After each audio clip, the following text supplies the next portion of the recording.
إلهي لست للفردوس أعلى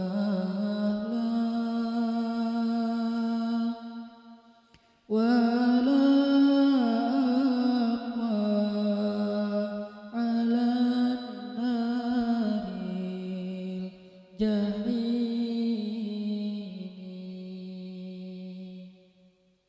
فهب لي توبة واغفر ذنوبي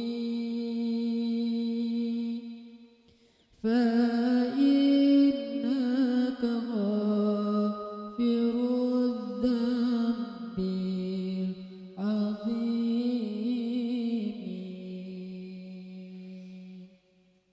Teman-teman sekalian, bait-bait kasidah itu ditulis dan dirangkai oleh para ulama adalah tentang pengakuan dosa seorang hamba.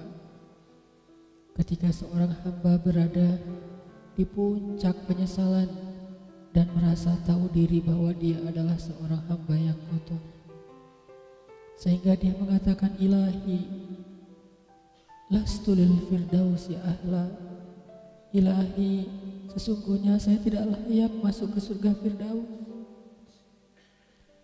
Saya kotor, saya hina, saya penuh cela, saya banyak aib, saya banyak dosa. Sangat tidak layak saya masuk ke surga Firdaus-Mu ya Allah. Tidak ada satupun amal yang bisa saya banggakan sehingga menjadi jalan bagi saya masuk ke surga Firdaus-Mu ya Allah. Kita harus merasa diri kita rendah di hadapan Allah. Itulah kenapa kita sujud. Dan Allah suka kepada orang yang merendahkan diri di hadapannya. Itulah kenapa Allah suka kepada hamba yang bersujud.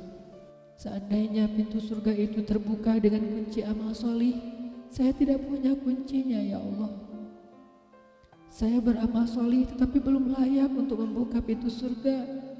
Saya sholat, saya puasa, saya tarawih, saya sedekah, tapi semua itu belum cukup untuk membuka pintu surga karena keterbatasan amal solih saya. Masih banyak kesalahan dalam amal-amal yang saya kerjakan karena saya bodoh ya Allah. Lalu bagaimana nasib saya kelak di akhirat ya Allah? Jika ditimbang-timbang, sungguh kedurhakaan saya lebih sering daripada istighfar saya ya Allah. Saya tidak pantas menjadi penghuni surga-Mu ya Allah. Wala aqwa 'alan naril jahimi. Tetapi saya juga tidak akan kuat dengan azab neraka jahim-Mu ya Allah. Karena sesungguhnya tidak ada satupun dari makhluk-Mu yang sanggup merasakan azab neraka. Semuanya takut kepada neraka-Mu ya Allah. Jangankan 1 tahun, jangankan 1 bulan, jangankan 1 hari, sedetik pun tidak akan sanggup ya Allah. Karena saya mendengar sesungguhnya Rasulullah SAW bersabda, azab yang paling ringan bagi penduduk neraka adalah dipakaikan baginya sendal terompah dari api yang membakar kakinya sampai mendidihkan kepalanya. Itulah azab yang paling ringan di neraka untuk orang yang paling ringan berbuat dosa. Bagaimana dengan saya ya Allah? Dosa saya banyak, saya pernah durhaka kepada ibu bapak saya. Itu saja sudah cukup bagi saya mendapatkan azab yang lebih besar di neraka dan saya tidak sanggup ya Allah. Saya pernah durhaka kepada ibu saya marahi ibu saya karena satu kesalahan. Padahal saya lebih sering berbuat salah dibandingkan ibu saya. Tapi ibu memaafkan saya. Ketika di waktu kecil saya memecahkan barang-barang ibu saya memungut barang-barang itu sambil tersenyum, membelai kepala saya, mengatakan nasihat-nasihat yang baik. Sama sekali ibu saya tidak marah kepada saya saat itu.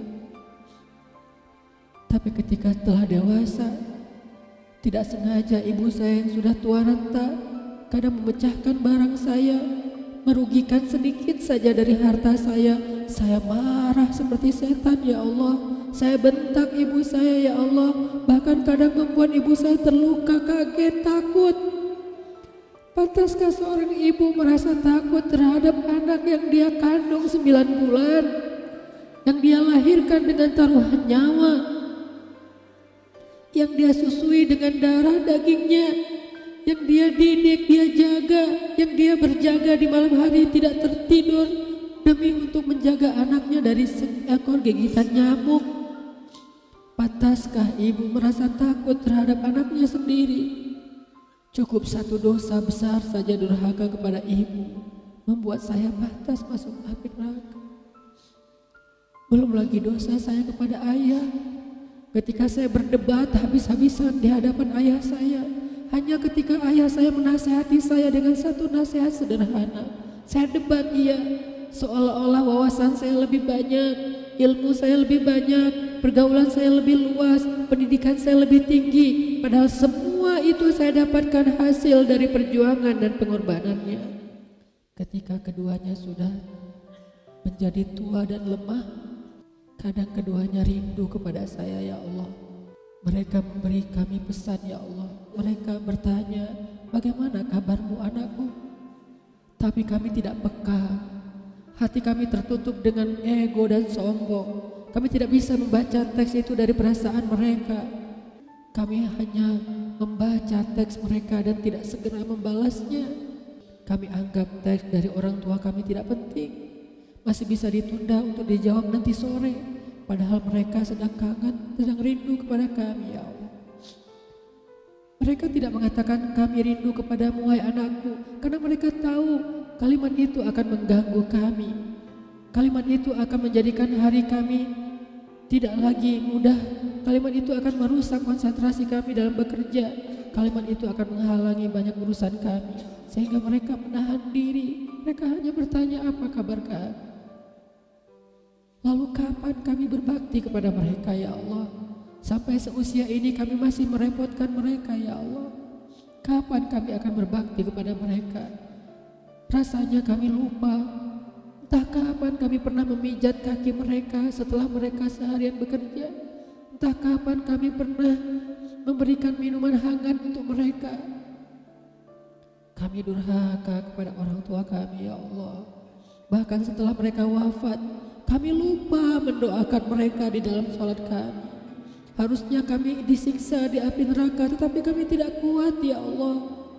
Belum lagi durhaka, kedurhakaan kami yang lain, dosa-dosa besar kami yang lain.